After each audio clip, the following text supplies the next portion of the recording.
अस्सलामुअलैकुम साथियों। एलटी का सिलेबस अपलोड होने के बाद नर्सरी सिर्फ से पहला वीडियो अपलोड हो चुका है।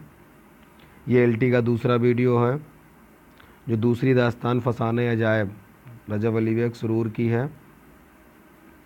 इस पर कुछ थोड़ा हम चेंज करके कर रहे हैं। इसका ख़ुलासा हम आपको पहले बताते हैं और उसके बाद हम 10 से 15 सवालात बाद में बताएंगे। आपको अगर तरीका अच्छा लगता है तो आप बताइएगा। तो आइए शुरू करते हैं। शुरू करने से पहले मैं आप लोगों का बहुत शुक्रगुजार हूँ, आप लोगों ने मेरा सब्सक्राइब चैनल किया। तो जैसे जैसे संख्या बढ़ती जा रही है मेरा भी हौसला बढ़ता जा रहा है। एक दरख्वास्त है आपसे कि आप अगर एलटी की जो आपने मांग की है तो मैं उस पर वीडियो अपलोड कर रहा हूँ। एक वीडियो अपलोड कर दिया है, बाकी तो मेरा चैनल जो है वो सीबीएसई नेट की तैयारी के लिए है। लेकिन मैं 15 दिन में इस पर वीडियो अपलोड एलटी के करने करूँगा सिलेबस के अकॉर्डिंग। तो आप लोग चाहते हैं कि मैं वीडियो बनाता रहूँ एलटी पर भी, तो अगर कोई कमी है तो उसको बताते रहें। और जितना भी आप शेयर करेंगे, जितनी हौसला अफजाई होगी, जितने सब्सक्राइबर बढ़ेंगे, उतनी ही मैं और लगन से इसमें और ज़्यादा से ज़्यादा अच्छे से अच्छे करने की कोशिश करूँगा। तो ये नहीं कि आप अकेले देखें, आप अपने साथियों को भी दिखाइएगा और उन साथियों से भी कहिए कि वो साथी दूसरों को दिखा, क्योंकि ये सीबीएसई नेट के ही ऊपर ये चैनल बना है। लेकिन आप लोग जब मांग कर रहे हैं तो मैं उस पर बना रहा हूँ। तो आप लोग भी थोड़ा इस चैनल का बढ़ाने के लिए आप लोग भी इसके वीडियो को अन्य लोगों को शेयर करें और उनसे चैनल सब्सक्राइब करने के लिए कहें। तो आइए शुरू करते हैं फसाने अजायब, जो कि रजब अली बेग सुरूर की दास्तान है। इसके खुलासे की बात करते हैं। ये एक बादशाह जिसका नाम फ़िरोज़ वक्त है, ये मुल्क ख़तन पर हुकूमत करता है।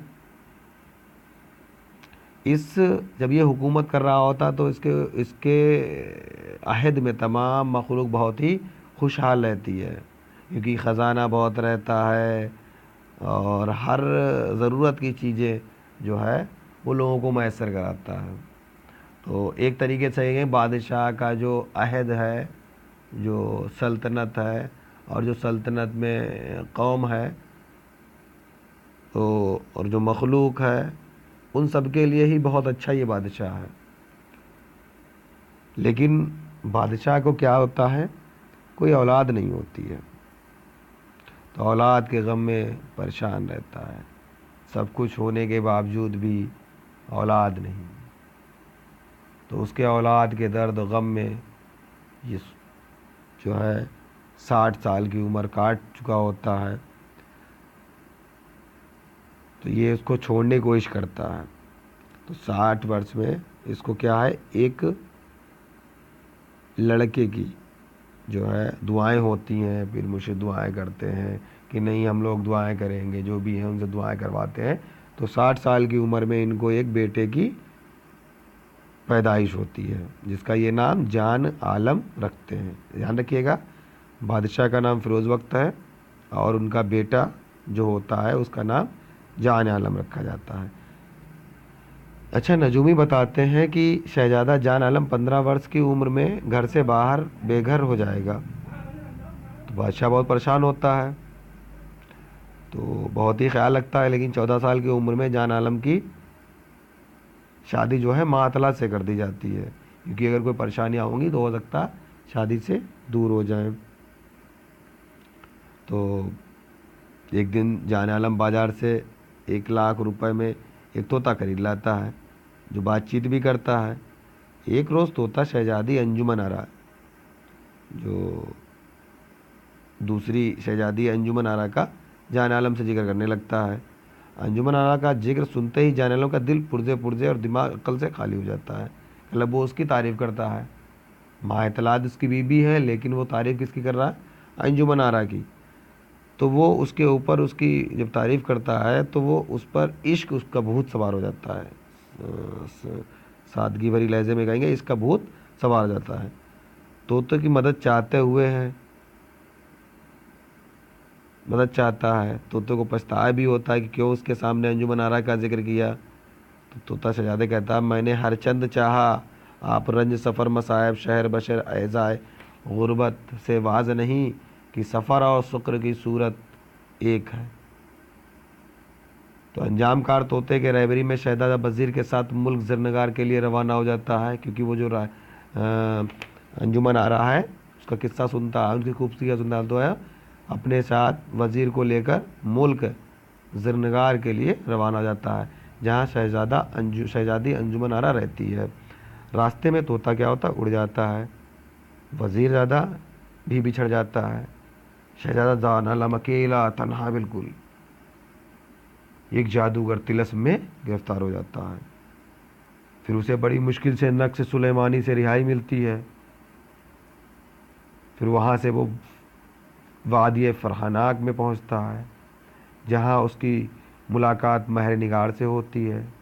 वो भी शहजादे जान आलम पर फिदा हो जाती है।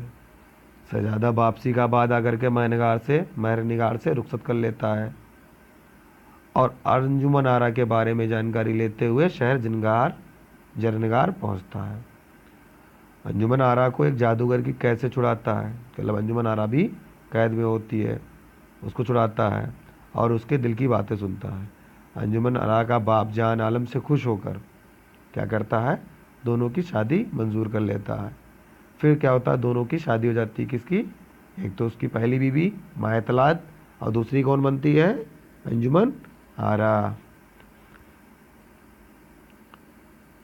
शहजादा अंजुमन आरा को लेकर वतन लौटते हुए मुल्क महरनिगार से भी निकाह कर लेता है। तीसरी बीवी मुल्क महरनिगार, याद रखिएगा। मगर वज़ीर ज़ादे की बातों में आकर शहजादा मुर्दा बंदर में अपनी रूह मुंतकिल कर लेता है। फिर क्या होता है, वज़ीर मिल जाता है उसको और वज़ीर कहता है कि अपनी रूह आप बंदर में मुंतकिल कर लो और हमारी रूह है वो अपने शहजादे में कर लो। तो वो सब हो जाता है। फिर शहजादा बंदर से तोते के काली में फिर बंदर बनता है, फिर बंदर से वो तोते में चला जाता है और वज़ीर ज़्यादा बकरी बन जाता है। तो क्या होता है, शहजादा क्या होता है, बंदर, बंदर से क्या बनता है, तोता। और वज़ीर क्या होता है, बादशाह, शहजादा, और वो क्या बनता है, बकरी।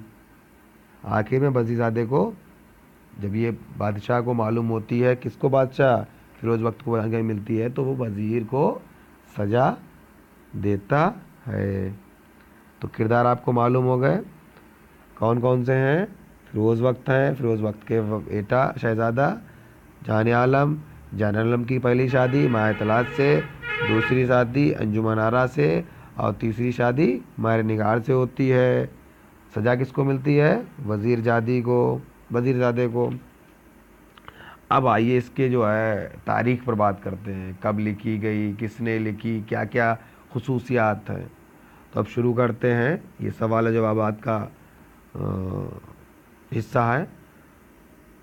फसाने अजायब आल रजब अली बेग सुरूर की अहम तवाज़ात दास्तान है, जिसमें किसकी तहज़ीब का बयान किया गया है, लखनऊ की माशरत का। अच्छा, फसाने अजायब जो है वो किसकी फरमाइश पर लिखी गई, हकीम असद अली की फरमाइश पर। कब लिखी गई, 1824 में। फिर शाये कब हुई, 1843 में।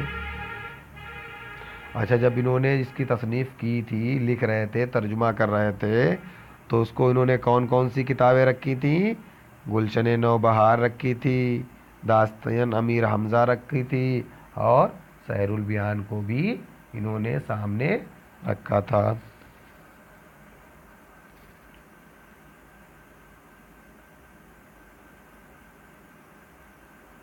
शरबत ने फसाने जाम में लखनऊ की तारीफ़ और कानपुर की भी तारीफ़ की है।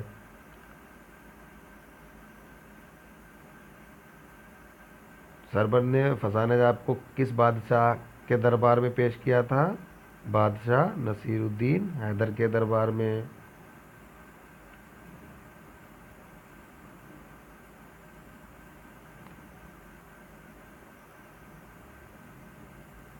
फसाने को कौन कौन से नामों से जाना जाता है? फसाने अजायब, फसाने अजीब, किस्सा अंजुमन आरा, जाने आलम और किस्सा जाने आलम। तो आपको कैसा वीडियो लगा आप लोग ज़रूर बताइएगा। आप इसको ज़्यादा से ज़्यादा शेयर करिएगा। आज हमने 2 वीडियो अपलोड कर दिए एलटी सिलेबस के अकॉर्डिंग। अगर आप लोग हौसला अफजाई करेंगे, अपने साथियों को शेयर करेंगे, तो इंशाल्लाह आगे भी हम अपलोड वीडियो करते रहेंगे। यदि इसमें कोई कमियां आई हैं तो बताइएगा। बाद में हम 50-50 के जो है वो सवालात टेस्ट के ज़रिए आपसे पूछेंगे। आप लोग कमेंट में उसके उत्तर देंगे। इससे आपको अपनी काबिलियत का अंदाज़ा हो जाएगा कि कितनी आपकी तैयारी अच्छी हो गई है।